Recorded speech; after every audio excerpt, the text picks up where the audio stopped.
Hello friends, welcome. और आज के इस वीडियो में हम लोग इकोनॉमिक्स के एक बहुत ही बेहतरीन कॉन्सेप्ट का यूज़ करके सीखेंगे किस तरीके से हमें स्ट्रैटेजी बनाना चाहिए और किस तरीके से अपने आप को मोटिवेटेड रखना चाहिए पढ़ाई करते समय। तो इकोनॉमिक्स में बेसिकली जब हम पब्लिक इकोनॉमिक्स पढ़ते हैं और गवर्नमेंट की बात करते हैं तो गवर्नमेंट लेती है पब्लिक से टैक्स, और टैक्स के कॉन्सेप्ट को पढ़ते समय हम पढ़ते हैं लैफर कर्व। ठीक है, तो यहाँ पे एक बड़े इकोनॉमिस्ट रहे हैं अर्थर जी। उन्होंने ये लैफर कर्व का कॉन्सेप्ट दिया था, जिसमें वो बताते हैं कि यहाँ पर अगर आप ये ग्राफ देखें तो ये बताते हैं कि ये है हमारा गवर्नमेंट रेवेन्यू। ठीक है, गवर्नमेंट रेवेन्यू और टैक्स के बीच में उन्होंने एक रिलेशन बताया। बस 5 मिनट के लिए आप इसे ज़रा सुन लीजिए, फिर इससे हम एक ऐसा इंसाइट एक्सट्रैक्ट करके बाहर निकालेंगे जो आपके इंडिविजुअल लाइफ पे बहुत ही इम्पैक्ट करेगा। ठीक है, ये भले ही इकोनॉमिक्स का कॉन्सेप्ट है लेकिन बहुत ही अच्छा है अगर आप इसे अपने लाइफ में इम्प्लीमेंट करें। तो ये गवर्नमेंट का रेवेन्यू है, ये डिपेंड होता है टैक्स पर। वो कहते हैं कि अगर आप बहुत कम टैक्स लेंगे यानी ज़ीरो टैक्स लेंगे तो आपका रेवेन्यू भी बहुत ज़ीरो रहेगा, यानी गवर्नमेंट का जो रेवेन्यू रहेगा वो ज़ीरो रहेगा। जैसे जैसे आप टैक्स बढ़ाएंगे, देखिए टैक्स यहाँ से ऐसे बढ़ रहा है, जैसे जैसे टैक्स यहाँ बढ़ रहा है वैसे वैसे यहाँ पे देखिए ये जो वर्टिकल लेंथ है ये इंक्रीज़ होते जा रहा है, यानी कि गवर्नमेंट रेवेन्यू वैसे वैसे इंक्रीज़ हो रहा है। एक लेवल पर यहाँ पे ऑप्टिमल टैक्स आता है, जहाँ पे अगर इतना टैक्स गवर्नमेंट लेगी तो मैक्सिमम रेवेन्यू मिलेगा। अगर इससे ज़्यादा टैक्स गवर्नमेंट लेने लगेगी तो लोग टैक्स इवेशन करेंगे, टैक्स की चोरी करेंगे और बहुत अपने आप को टैक्स से बचाने की कोशिश करेंगे, जिसके वजह से ये जो गवर्नमेंट रेवेन्यू है ये कम होते जाएगा।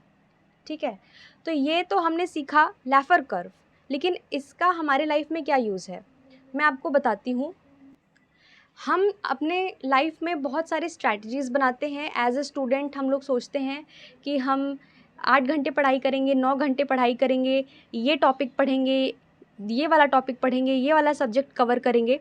तो इस तरीके के स्ट्रैटेजीज़ हम बनाते हैं और ये फेल होते रहते हैं। कहीं ना कहीं इसका कनेक्शन जो है इस कर्व से है। यहाँ पे अगर हम एक्स एक्सिस पर टॉपिक्स ले लें और टाइम ले लें और यहाँ पे ले लें कितना हम पढ़ाई कर पा रहे हैं, तो इसके बीच में भी यही रिलेशन हमें देखने मिलेगा। अगर हम बिल्कुल भी कुछ भी टॉपिक ना पढ़े, थोड़ा सा भी टाइम ना दे पढ़ाई में, तो हमारी जो पढ़ाई होगी यानी जो हमारा आउटपुट होगा वो बहुत ही ज़ीरो होगा। जिस तरीके से हमने कुछ नहीं पढ़ा तो आउटपुट भी ज़ीरो होने वाला है। हम थोड़ा पढ़ेंगे, जैसे जैसे हम यहाँ पे अपना टाइम ऑफ स्टडी और टॉपिक्स को बढ़ाते जाएंगे वैसे वैसे हमारा जो पढ़ाई है वो भी बढ़ते जाएगा। लेकिन एक पॉइंट पे हमें रुकना पड़ेगा, क्योंकि हमारा दिमाग सैचुरेशन पॉइंट पे पहुँच जाता है। ये पॉइंट हमें पकड़ना है कि इतना मेरे लिए मैक्सिमम है। ये मेरा यहाँ पे क्या था, ऑप्टिमल टैक्स था ना, तो यहाँ पे ये मेरा optimal study time and topics है। इतना टॉपिक्स इतने टाइम में मैं पढ़ सकती हूँ, ये मेरा ऑप्टिमल लेवल है। इससे ज़्यादा मैं पढ़ने की कोशिश करूँगी तो मैं नहीं पढ़ पाऊँगी और मेरा कर्व नीचे गिरेगा। क्यों? क्योंकि मेरा दिमाग जो है बहाने ढूंढने लगेगा कि इससे ज़्यादा टॉपिक्स मैं नहीं कवर कर सकती हूँ, आज का टास्क बहुत है, इसको मैं कल कर लूँगी। इस तरीके की चीज़ें होती हैं, क्योंकि टैक्स भी ह्यूमन से रिलेटेड है, ह्यूमन माइंड यहाँ भी काम करता है। और ये जो हमारा चीज़ है स्ट्रैटेजी बनाने का और पढ़ाई करने का और काम करने का, ये भी ह्यूमन माइंड से रिलेटेड ही है। तो कहीं ना कहीं हमने देखा लैफर कर्व हमारे ज़िंदगी में कैसे अफेक्ट कर रहा है।